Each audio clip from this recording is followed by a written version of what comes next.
Sorry na nga ako sa'yo, wala naman akong ginagawa sa'yo eh. Nagagalit ka. Mas ka nga dito, hindi kita kailangan. Hindi kailangan. Ganun ah. Sige. Hindi pala kailangan ah. Hindi pala kailangan ah. Hindi kailangan. Tignan natin. Pero kailangan. Hindi kailangan. Tignan natin.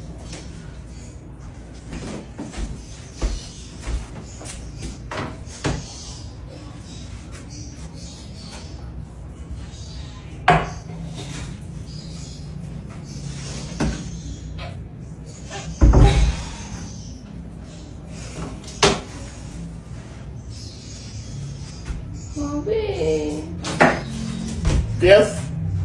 water. I'm sorry. Dito kailangan. Dito kailangan. Ngayong araw nga, birthday nga ng nanay ko ngayon, kaya naman guys, naisipan ko nga, bilan siya ng cake. At nung tinanong ko nga siya kung anong ilalagay sa cake, eto nga sinagot niya. Na mag-cake tayo ng pera.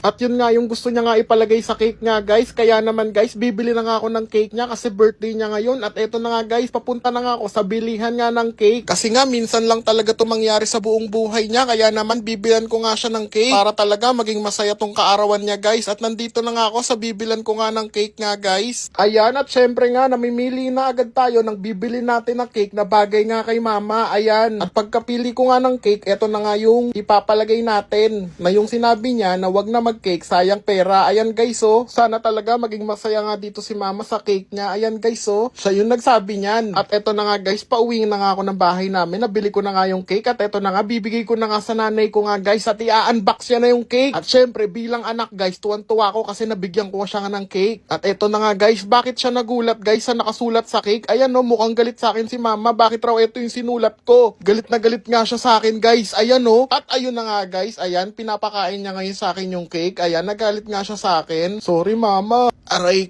ko.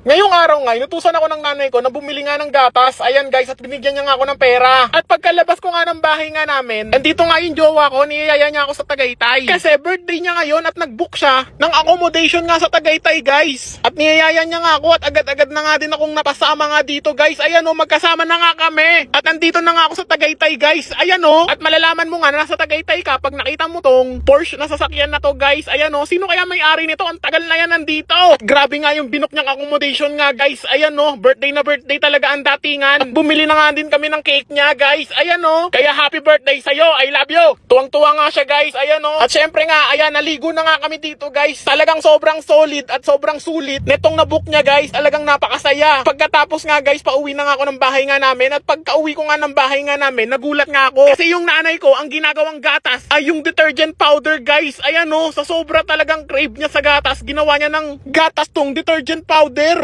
Sa kadahilanan nga na nakalimutan ko nga bumili ng gatas. Naku mama, sorry talaga. Naku, yari ako neto. Ngayong araw nga, inutusan nga ako ng nanay ko na bumili nga ng tilapia. Ito nga yung uulamin namin guys. At ito na nga, palabas na nga ako ng bahay nga namin. At ito na nga yung tilapia na bibilin nga natin guys. At naghahanap nga ako dito na magandang klase nga na tilapia na bibilhin ko nga guys. At ito nga yung napili ko nga guys. Ayan, malalaki talaga. At pagka uwi ko nga nung bahay nga namin, dala ko na yung tilapia. At tinanong ko nga yung nanay ko kung anong luto nga gagawin nga dito. At ito nga yung sinabi niya. Prito mo ng half cook lang. At half cook nga lang yung gusto ng luto nga ng nanay ko nga guys. At nilinisan ko na nga tong tilapia at nilagyan nga ng pampalasa. Tapos ayan, pinirito ko na nga guys. Ayan oh. At ayan guys, piniprito ko na nga yung tilapia ng half cook. Masaya talaga ako kasi napapagsilbihan ko nga yung nanay ko nga guys. At ayan guys, luto na nga siya ng half cook guys. Ayan, kalahati lang yung luto. Sana talaga maging masaya yung nanay ko kasi pinagsilbihan ko siya. At eto na nga guys, binigay ko na nga sa nanay ko yung half cook niyan tilapia. Grabe, sobrang saya ko kasi napagsilbihan ko nga yung nanay ko. At grabe guys, bakit ganun siya tumingin sa akin? Grabe. At bakit daw hilaw yung kalahati? Bakit literal daw na half cook to? Grabe, ang sama ng tingin niya sa akin guys. Nagagalit nga siya sa akin. Ayan no. At ayun lang nga guys, mukhang kakainin ko tong half cook na tilapia na to at napalayas nga ako ng bahay. Ngayong araw nga, kinamusta ko nga yung jowa ko. Eto nga yung sinabi niya sa akin. Mabi, gusto ko magkape. Punta tayo coffee shop. Eh kaso nga, sa 10 piso na lang yung pera ko, paano to? Kaya naman, nakaisip nga ako ng life hack. Kaya agad-agad na kami pupunta nga sa pinakasulit at pinakamurang kapihan nga dito nga sa Pilipinas. At on the way na nga kami kung saan nga kami magko-coffee date guys. At kitang-kita nga sa reaksyon ng mukha niya, nagtataka siya kung bakit siya nasa palengke. Di niya nga alam, dito kami magko-coffee date. At grabe nga, napansin ko nga na nagbihis pa talaga siya ng bongga. At sa paglalakad ko nga guys, eto, nakita ko nga kung saan nga kami magko-coffee date. Dito nga sa coffee vending machine na ito na 5 piso lang. Sana talaga masaya siya sa ginawa kong ito kasi tinupad ko nga yung gusto niya. Coffee date, ayan oh, mukha naman talagang masaya siya. Kitang-kita nga sa mukha niya. At nag-ayos pa talaga siya, hindi niya alam, dito nga lang kami pupunta. Kaya sana nag-enjoy ka talaga. I love you sa'yo. Bye-bye! Ngayong araw nga, inutusan ako ng nanay ko na bumili nga ng milk tea kasi nga nagkikrave nga siya sa may kulay na inumin. At agad-agad na niya nga sa akin binigay yung pera. Tapos nga habang nga naglalakad nga ako sa labas, nakita ko nga tong jowa ko. Sinundo nga ako guys kasi nga may family outing sila. Gusto ko isama. At syempre dahil nga matagal na rin ako hindi nakakagala, sumama nga ako sa kanya guys. Eto na nga, nasa Tarlac City na nga kami. Sana talaga hindi nga ako pagalitan ni mama sa ginawa ko nga ito kasi nasa Pangasinan na nga kami oh. At nandito na nga ako sa pagsiswimingan namin ng pamilya nga ng jowa ko. Grabe ang ganda dito guys, worth it talaga. Nasumama nga ako sa kanya. Ayan no, kaya nga nag-swimming na nga kami dito guys. Talagang i-enjoyin ko talaga tong araw na to kasi minsan lang talaga ako makagala sa buong buhay ko. At ayan no, tanaw ko na nga rin dito yung West Philippine Sea guys. Kaya naman guys, nagtampisaw na nga ako dito sa West Philippine Sea. Grabe. At nag-swimming pa nga ako ng paulit-ulit, nang inulit ko ulit. At pauwi na nga kami ng bahay guys. At pagka-uwi ko nga ng bahay namin, nagulat nga ako kasi yung nanay ko nga guys, iniinom niya na gas. Ayan no, gusto niya kasi may kulay na inumin At hindi ko nga nabili yung milk tea niya, kaya pala gas na yung iniinom niya. Naku, patay ako nito sa nanay ko guys. Patay talaga, aray ko. Sir, ma'am, eto na po yung food nyo. Enjoy your food po. Tara babe, kain na tayo. Sige babe, gutom na rin ako eh. Kain na tayo ah. Ang bagal mo namang kumain. Ako tapos na oh. Tignan mo. Wow, ang bilis mo naman. Ubos agad. Sige babe, antayin kita. Kakainin ko muna tong cake. Ay sige babe, hintayin mo ako ah. Saglit lang to. Oo, sige babe, antayin kita. Kakainin ko muna tong hash brown. Ano ba yan? Ang bilis-bilis mo. Sabi mo, hintayin mo ako. Sige babe, antayin kita. Oh, malapit na nga ito maubos eh. Ang bagal-bagal mo dyan. Antayin kita, maubos mo yan. Ay, sa wakas natapos din. Busog na ako. Ikaw ba, babe? Asan na yun? Hello, babe? Nasaan ka? Hello babe, umuwi na ako. Wala na ako dyan. Ikaw na bahala sa bill natin ha. Ikaw na magbayad. Napakabagal mo kasi kumain eh. Ma'am, ito na po pala yung drinks nyo. Ano nga po palang ilalagay kong name? It's Rose Shandy, Antonisha, Vision, Kisan, Sandra, Shalinda, Shirkane, Rockwell, Ninja, Shamika, Shanet, Tamika, Shawa, Hindu, Shell, Kani, Sat, Sandra, Ninja, Marane, Kunsan, Kanisha, Devon, Kisa, Viva, Zamfisa, Justin, Sujave, Loya, Ves, Spark, Nisandra, Kate, Kati, Vishon, Oli, Vakashawa, Lisa, Nethe, Shots, McMonay, Lisa, my middle name is Kunyam, Scott, Chatwa, Shilcom, and my last name is Williams. Ito po ma'am, yung drinks nyo. And nandito po yung lahat ng pangalan nyo. Kompleto.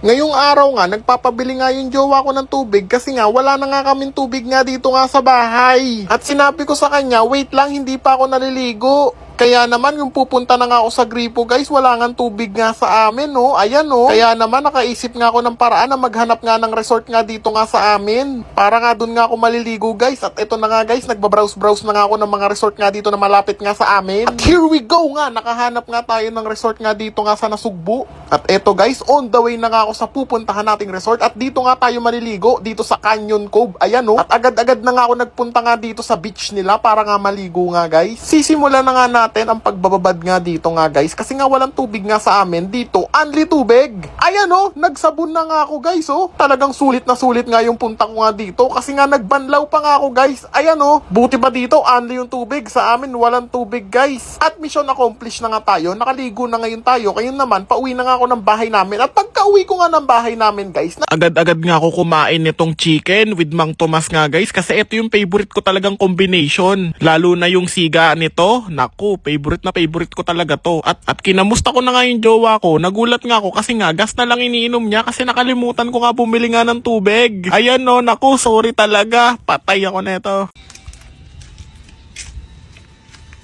Ano yung pinagsasabi mo noon na hindi ako makakapundar? Tignan mo ngayon ako, may house and lot na. Ano ka ngayon? Siguro ngayon nagsisisi na nga. Kasi iniwan mo ako. Dapat talaga magsisi ka kasi may house and lot na ako. Tignan mo, ang laki talaga ng bahay ko, ex. Ano na? Ha? Deserve mo yan. Hanggang dyan ka na lang. Tignan mo ako, bigla ako sumakses. Sinasabi ko na nga ba, baliw kang tao kay.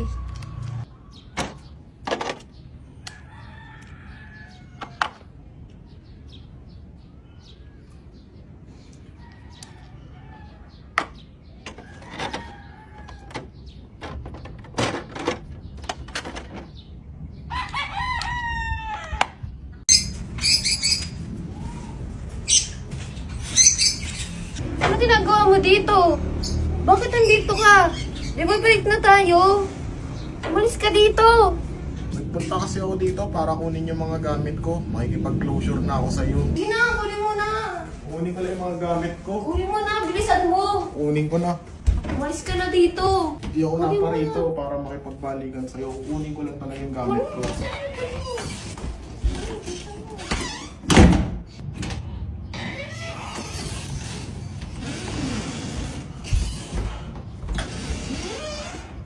Bati na tayo, ha? Ha? Bati na tayo. Oo, dyan lang yung gamit ko ah. Oo, hindi ko na Tatapon kukunin. yun, hindi ko tatapon. Hindi mo na itatapon? Oo, dyan lang yung gamit ko ah.